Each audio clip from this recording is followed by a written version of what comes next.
Trusty John. Once upon a time there was an old king who was so ill that he thought to himself, "I am most likely on my deathbed." Then he said, "Send Trusty John to me." Now, Trusty John was his favorite servant, and was so called because all his life he had served him so faithfully. When he approached the bed, the king spoke to him. "Most trusty John, I feel my end is drawing near, and I could face it without a care, were it not for my son.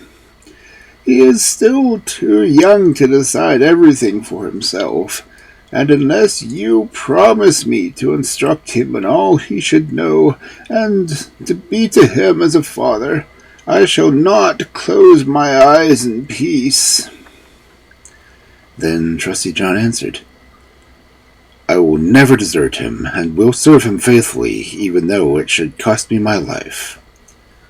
Then the old king said, "Now I die comforted and in peace." And then he went on, "After my death you must show him the whole castle, all the rooms, the apartments, the vaults, and all the treasures that lie in them. But you must not show him the last room in the long passage, where the picture of the princess of the golden roof is hidden. When he beholds this picture, he will fall violently in love and go off into a dead faint. And for her sake he will encounter many dangers. You must guard him from this." And when Trusty John had again given the king his hand upon it, the old man became silent, and laid his head on his pillow, and died. When the old king had been carried to his grave, Trusty John told the young king what he had promised his father on his deathbed, and added, "Assuredly keep my word, and shall be faithful to you as I have been to him, even though it should cost me my life." Now, when the time of mourning was over, Trusty John said to him, "It is time that you should see your inheritance. I will show you around your ancestral castle." So he took him over everything, and let him see all the riches and splendid apartments. Only the one room where the picture was he did not open. But the picture was placed so that if the door was opened, you gazed straight upon it, and it was so beautifully painted that you imagined it lived and moved, and that it was the most lovable and beautiful thing in the whole world. But the young king noticed that Trusty John always missed that one door, and said, "Why do you never open that one on the end for me?" "There's something inside that would appall you," he answered. But the king replied, "I have seen the whole castle, and shall find out what is in there." And with these words he approached the door, and wanted to force it open. But Trusty John held him back, and said, "I promised your father before his death that you shouldn't see what is in that room. It might bring both you and me to great grief." "Alas, no," answered the young king. "If I don't get in, it will be a certain destruction. I should have no peace day or night till I have seen what is in this room with my own eyes. Now I won't budge from this spot till you have opened the door." When Trusty John saw that there was no way out of it, so with a heavy heart and many sighs he took the key from the big bunch. When he opened the door, he stepped in first, and thought to cover the likeness so that the king might not perceive it. But it was hopeless. The king stood on tiptoe and looked over his shoulder. And when he saw the picture of the maid, so beautiful and glittering with gold and precious stones, he fell swooning to the ground. Trusty John lifted him up to his bed and thought sorrowfully, "The curse has come upon us all, gracious heaven. What will be the end of it all?"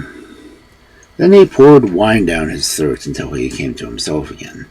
The first words were he spoke, "Oh, who is the original and the beautiful picture?" "She is the princess of the golden roof," answered Trusty John. Then the king continued, My love for her is so great that if the leaves on all the trees had tongues they could not express it.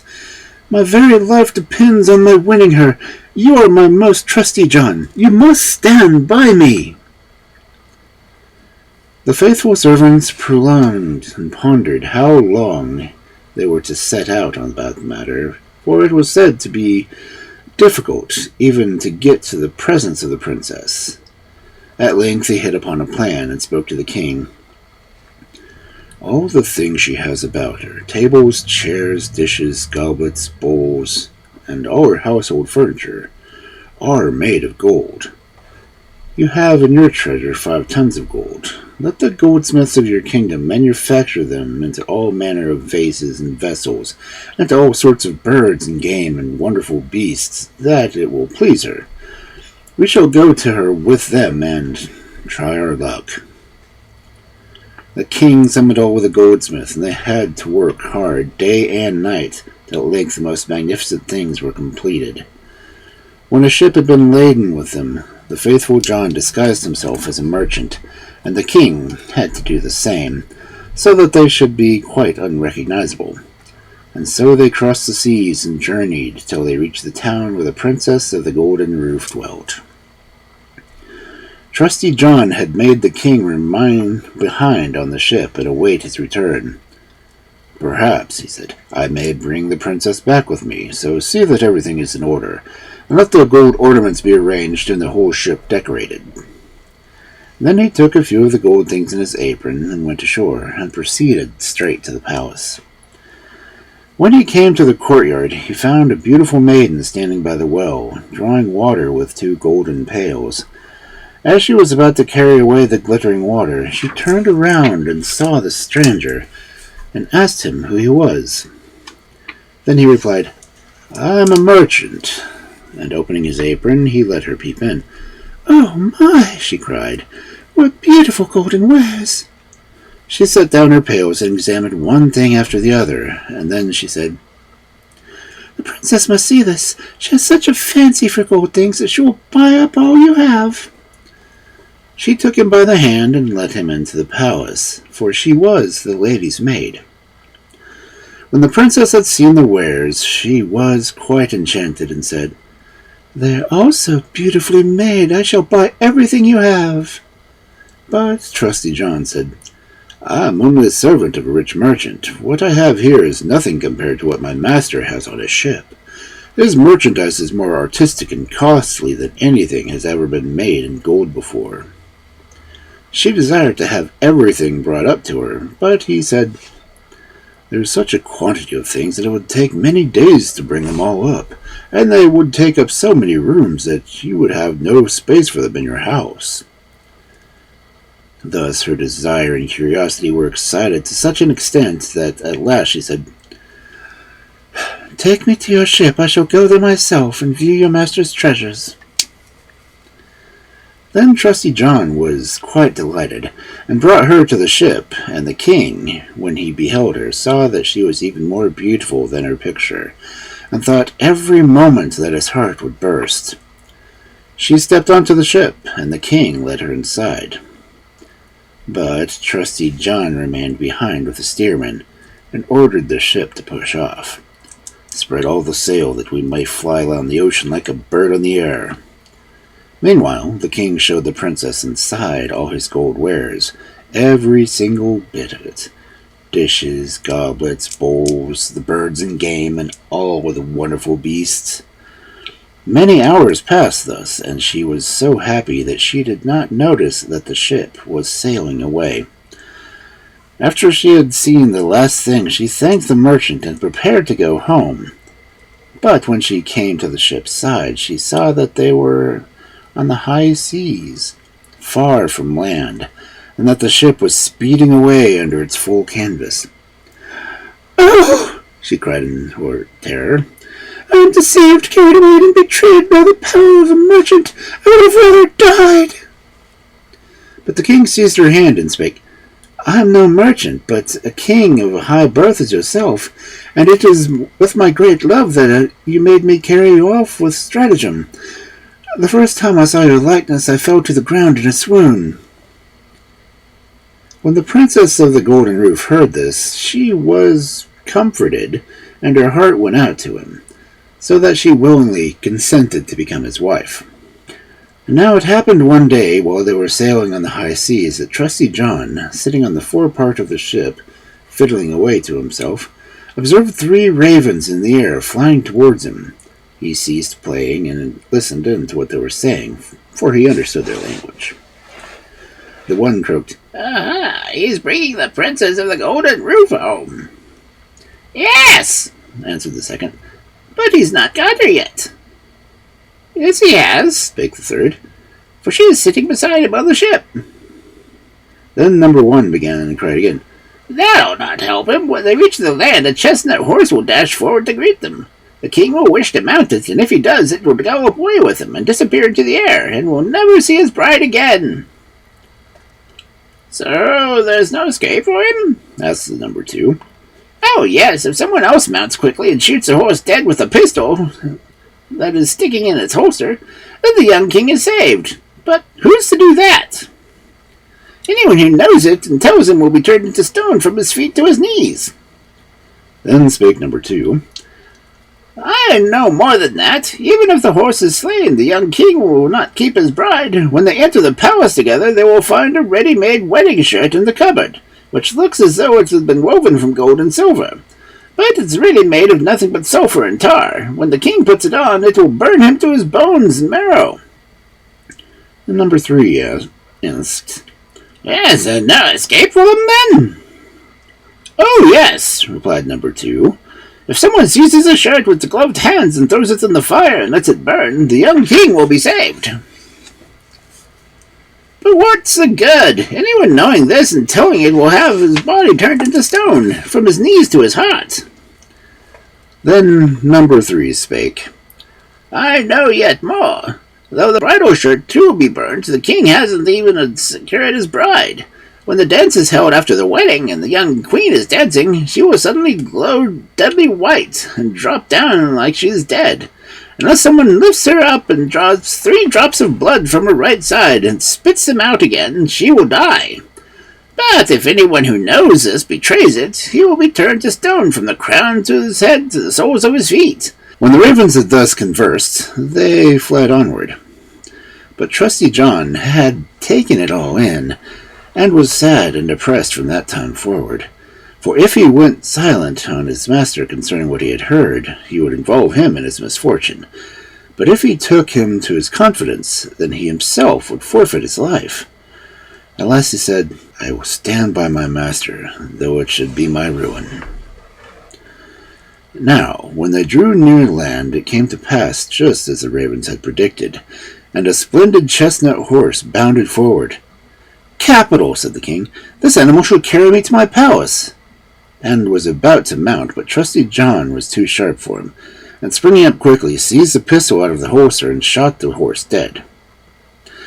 Then the other servants of the king, who at no time looked favorably on Trusty John, cried out, "What a sin to kill a beautiful beast that was to bear the king to his palace!" But the king spake, "Silence, let him alone. He is my most trusty John. Who knows for what good he may have been doing this thing?" So they went on their way and entered the splendid palace, and there in the hall stood a cupboard in which there lay a ready-made bridal shirt, looking for all the world as though it were made of gold and silver. The young king went forward to it, and was about to take hold of it, but Trusty John, pushing him aside, seized it with his gloved hand and threw it hastily into the fire, and let it burn. The other servants commenced grumbling that, "See, he's actually burning the king's bridal shirt." But the young king spoke, "Who knows for what good purpose he does it? Let him alone. He is my most trusty John." Then the wedding was celebrated, and the dance began, and the bride joined in. But Trusty John watched her countenance carefully. Of a sudden she grew deadly white, and fell to the ground as if she were dead. He at once sprang hastily towards her, lifted her up, and bore her into a room, where he laid her down, and kneeling beside her, he drew 3 drops of blood from her right side, and spat them out. She soon breathed again, and came to herself, But the young king had watched the proceeding, and not knowing why Trusty John had acted as he did, he flew into a passion and cried to him, "Throw him into prison!" On the following morning, the sentence was passed on Trusty John, and while he was condemned to be hanged, he stood on the gallows and said, "Everyone doomed to death has a right to speak once before he dies, and I too have that privilege." "Yes," said the king, "it shall be granted to you." So Trusty John spoke. "I am unjustly condemned, for I have always been faithful to you."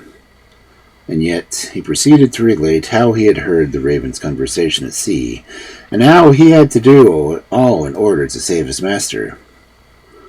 Then the king cried, "Oh, my most trusty John, pardon, pardon, take him down!" But as he uttered the last word, Trusty John had fallen lifeless on the ground, and he was stone. The king and queen were in despair, and the king spake, "How ill have I rewarded such great fidelity!" And he made them lift up the stone image, and place it in his bedroom near the bed. As often as he looked at it, he wept, and said, "Oh, if only I could restore you to life, my most trusty John!" After a time, the queen gave birth to twins, 2 small sons, who throve and grew, and were a constant joy to her. One day, when the queen was at church, and the 2 children sat and played with their father, he gazed again, full of grief, on the stone statue, and wailed and sighed, "Oh, if only I could restore you to life, my most trusty John!" Suddenly, the stone began to speak, and said, "Yes, you can restore me to my life again, if you are prepared to sacrifice that which you hold dear."